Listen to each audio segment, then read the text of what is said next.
नमस्कार विद्यार्थी मित्रांनो, मी अवंतिका ग्लोबल ऑनलाईन मराठी क्लासेसमध्ये पुन्हा एकदा आपलं स्वागत करते.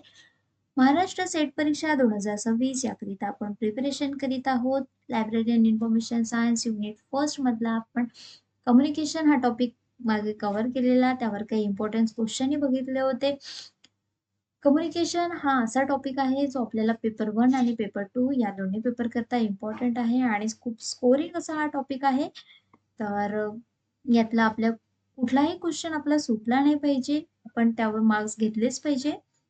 सो आता आज आपण काही इम्पॉर्टंट क्वेश्चन बघणार आहोत. चला तर बघूया. पहिला क्वेश्चन आपला काय आहे? The word communication is derived from which one? Communication हा शब्द कोणत्या शब्दापासून आलेला आहे? ऑप्शन दिलेले आहे इथे. A Greek, B Latin, C French आणि D German. So correct answer आपला असणार आहे option number B Latin. Communication, the word communication is derived from Latin word. The word is communis. Communis या शब्दापासून हा शब्द आलेला जो लॅटिन वर्ड आहे तो कम्युनिज आहे. म्हणूनच आपला आन्सर जे असणार आहे ते बी असणार आहे. सेकंड क्वेश्चन आहे कम्युनिकेशन मीनिंग. संवादाचा अर्थ काय? सो कम्युनिकेशन मीन्स काय आहे? Option number A sharing ideas, कल्पनांची देवाणघेवाण. बी एक्सचेंज ऑफ इन्फॉर्मेशन, माहितीची देवाणघेवाण. Option number C information transmission, माहितीचे प्रसारण. Option number D all of the about, की वरील पैकी सर्व. So correct answer is all of the about. मित्रांनो, जेव्हा तुम्ही एखाद्या व्यक्तीशी कम्युनिकेशन करता त्यावेळेस तुम्ही एखाद्या गोष्टीविषयी एखाद्या टॉपिकवर बोलत असाल तर त्याविषयी तुम्ही त्यांना काही कल्पना देत असाल. Means you are sharing your ideas with him her. Okay.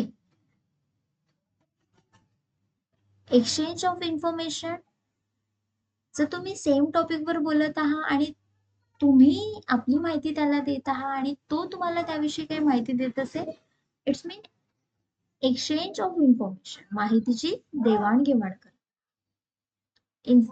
C information transmission, माहितीचे प्रसार.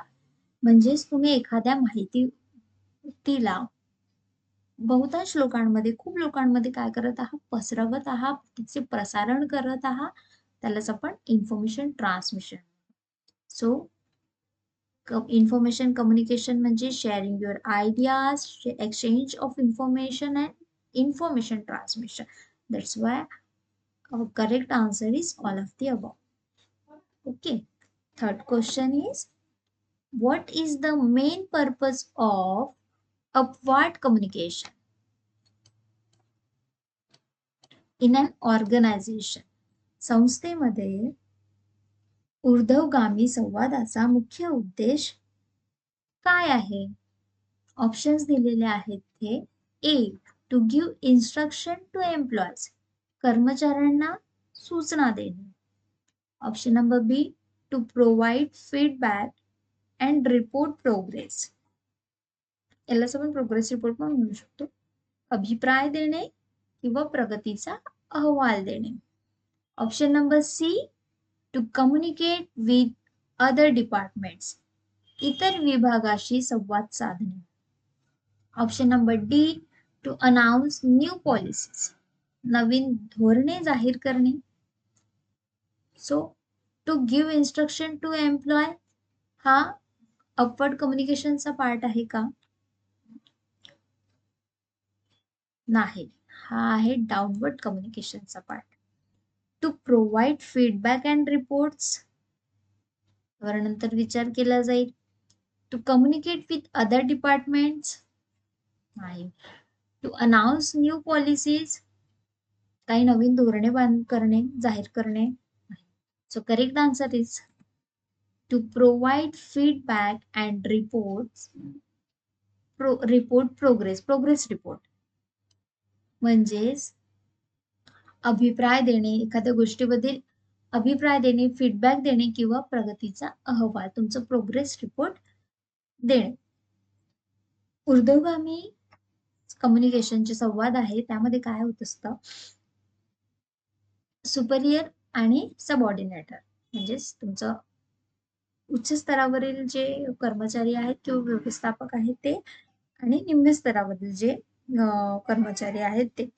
निम्न स्तरावरील जे कर्मचारी आहे, उच्चस्तरीय कर्मचारीला काय करतात, आपले प्रतिक्रिया, आपलं फीडबॅक देत असतात. आपण जे काम करतोय त्या कामाचा आढावा देत असतात, त्या कामाचा काय म्हणतात त्याला, परफॉर्मन्स रिपोर्ट देत असतात. ओके, म्हणून याचा करेक्ट आन्सर आहे provide feedback and report, progress report. Question number 4. How does downward communication help in achieving organization goal? Downward communication हा कसा ऑर्गनायझेशन, जे संघटना आहे त्याचे गोल, त्याचे उद्दिष्ट साध्य करण्यासाठी कसा मदत करू शकतो?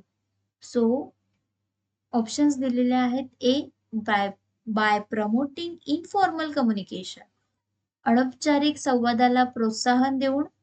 बाय रिड्युसिंग एम्प्लॉय एंगेजमेंट, कर्मचाऱ्याची व्यस्तता कमी करून. By ensuring clear instruction and policies, स्पष्ट सूचना आणि धोरणे निश्चित करून. बाय इन्क्रीजिंग ब्युरोक्युरेसी, नोकरशाही वाढवून. सो करेक्ट आन्सर असणार आहे option number C, by ensuring clear instruction and policies, स्पष्ट सूचना आणि काही धोरण निश्चित कर. याद्वारे जो डाउनवर्ड कम्युनिकेशन आहे तो आपल्या संघटनाचे, आपल्या ऑर्गनायझेशनचे गोल साध्य करण्यासाठी मदत करू शकतो. या कम्युनिकेशन मध्ये काय होतं, जे हे असतात, काय म्हणतात, सिनियर्स असतात, सुपेरियर्स असतात, ते निम्न स्तरावरील, उच्च स्तरावरील जे लोक आहेत ते निम्न स्तरावरील कर्मचाऱ्यांना काय करतात, आदेश देत असतात, निर्देश देत असतात, त्यांना त्यांचे लक्ष गाठायसाठी, त्यांना त्यांचे जे गोल्स आहेत, संघटनात्मक जे गोल आहे, जे लक्ष आहे ते साध्य करण्याकरता.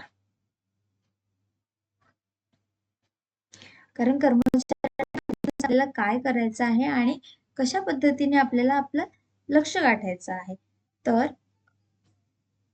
जे उच्च स्तरावरील कर्मचारी असतात ते निम्न कर्मचाऱ्यांना काय करीत असतात, इन्स्ट्रक्शन देत असतात आणि त्यांना काही पॉलिसीज बनवून दिल्या जाते. त्या पॉलिसी माध्यमातून ते काम करीत असतात आणि आपले गोल्स जे आहेत ते अचीव करीत असतात. Okay, I hope you understand. Question number 5 बघू.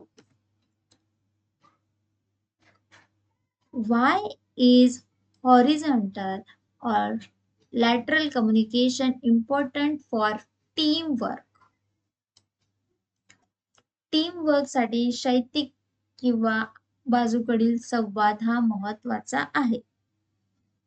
ऑप्शन्स दिलेले आहेत. A, it reduce conflict between team, यामुळे संघर्षामधील संघर्ष कमी होतात. Option number B, it increase employee turnover, कर्मचाऱ्याची उलाढाल वाढते. Option number C, it enable colleges to share information and coordinate tasks. कर्मचाऱ्यांना माहिती सामायिक करण्यास आणि कामाचे समन्वय साधण्यास सक्षम करते. Option number D, it promotes individual work, की वैयक्तिक कामाला प्रोत्साहन देते. सो करेक्ट आन्सर असणार आहे आपलं C, it enable colleges to share information and coordinate tasks, म्हणजे सहकार्यांना माहिती सामायिक करण्यास आणि कामांचे समन्वय साधण्यास सक्षम करते. आता हॉरिझॉन्टल आणि लॅटरल कम्युनिकेशन म्हणजे काय, तर अशा लोकांमधील कम्युनिकेशन जे समान स्तरावर असतात, समान स्तरावरील जे कर्मचारी असतात त्यांना एखादा टास्क दिला असेल किंवा एखाद्या डिपार्टमेंटमध्ये सारख्या लेवलवर ते लोक असतील तर ते त्यांच्या कामाबद्दल चर्चा करीत असतात. त्यामधील जे कम्युनिकेशन असतं त्यात कोणी उच्च आणि म्हणजे उच्च आणि निम्न स्तरावरील नसतात, ते समान लेवलचे असतात. ओके, नेक्स्ट क्वेश्चन आपण बघूया. आन्सर मी आधी सांगून दिलं होतं. What does verbal communication in, मौखिक संवादात काय समाविष्ट आहे? खूप सोपा प्रश्न आहे. सो ऑप्शन्स दिलेले आहेत. Option number A, use of gesture. Option B म्हणजेच हावभावाचा वापर. Option B, use of words, शब्दांचा वापर. Option C, use of images, काही प्रतिमांचा वापर. Option D, use of symbols, प्रतीकांचा वापर, चिन्हांचा वापर. So correct answer is very simple answer question.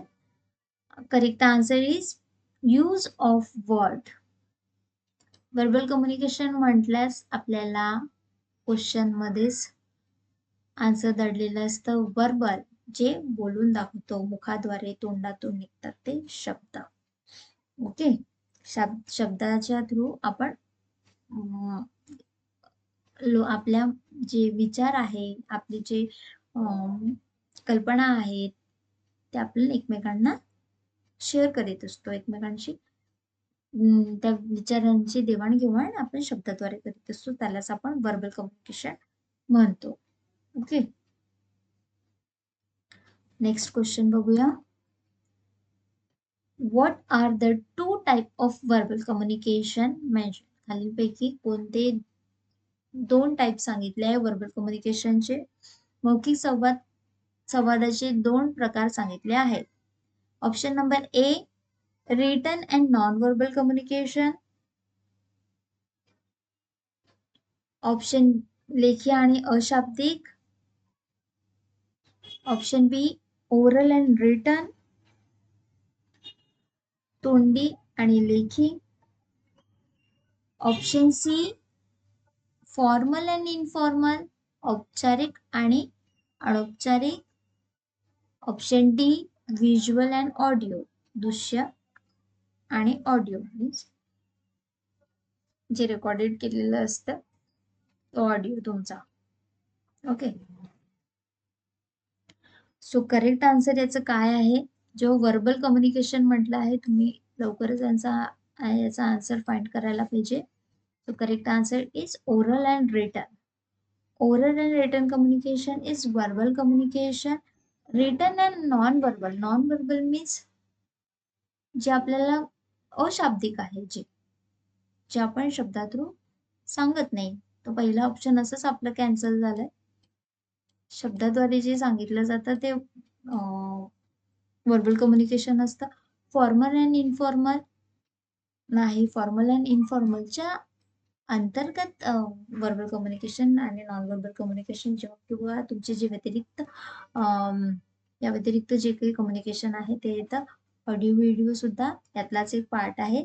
म्हणूनच करेक्ट आन्सर आहे ओरल अँड रिटन कम्युनिकेशन, जे वर्बल कम्युनिकेशन आहे. Okay, question number 8, how is oral communication transmitted?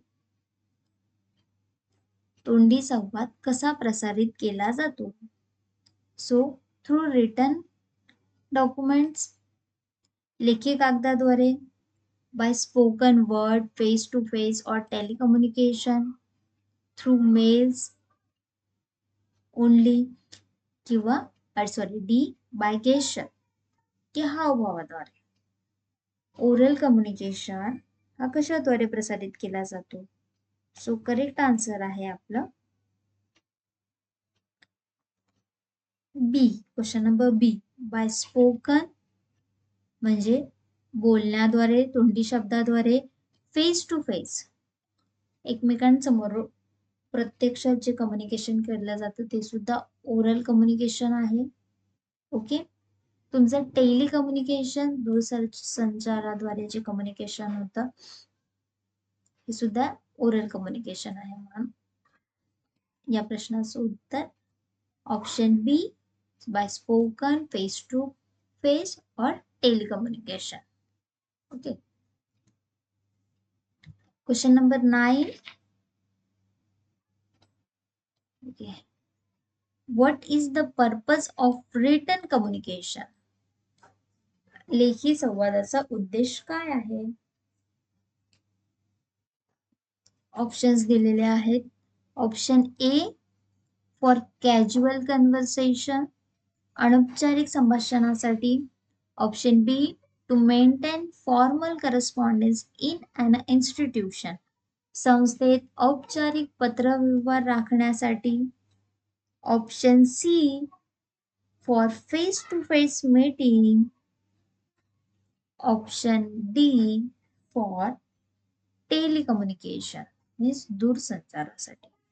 So written कम्युनिकेशनचा purpose काय आहे हे विचारलं आहे आपल्याला या प्रश्नात. So correct answer is option B to maintain formal correspondent in an institution, संस्थेतील औपचारिक जे पत्रव्यवहार आहेत ते राखण्यासाठी. रिटन कम्युनिकेशनचा उपयोग कशासाठी केला जातो? संस्थेचे औपचारिक पत्रव्यवहार आहेत त्याला राखण्यासाठी. ओके. लास्ट क्वेश्चन बघूया. In the context of verbal communication what does it involve? Verbal communication परत आलेलं आहे. खूपच म्हणजे कशा पद्धतीने यावर प्रश्न विचारले जाऊ शकतात. मौखिक संवादाच्या संदर्भात शाब्दिक संवादाला असं म्हणतात. त्यात काय समाविष्ट आहे? यूज ऑफ नंबर्सचा वापर आहे. Use of words, use of pictures, use of sound. So correct answer is use of words. चुकी हा क्वेश्चन आपला रिपीट झालेला आहे. शब्दाचा वापर करून शब्दाचा उपयोग करणे हा मौखिक वर्बल कम्युनिकेशनचा कॉन्टेक्स्ट आहे असं आपल्याला म्हणतात. ओके. सो अतिशय सोपे प्रश्न आहे पण परीक्षेत विचारताना खूप असे गोंधळून टाकतात. ते कन्फ्यूज करणारे आपल्याला ऑप्शन्स देतात. पण आपल्याला मार्क्स सोडायचे नाही आहेत कारण आपण पूर्ण हा जो कम्युनिकेशनचा टॉपिक आहे तो आपण पूर्णपणे कव्हर केलेला आहे आणि त्यावर येणारे क्वेश्चन्स आपण प्रॅक्टिस करतोय. सो तुम्ही स्कोरला कव्हर करू शकता. तर क्वेश्चन जे आहेत इम्पॉर्टंट आहेत त्याला तुम्ही प्रॅक्टिस करा, लर्न करा, नोट डाऊन करा. आणि जर तुम्हाला व्हिडिओ आवडला असेल, क्लास आवडला असेल तर त्याला नक्की शेअर करा, लाईक करा आणि सबस्क्राईब करा. थँक्यू.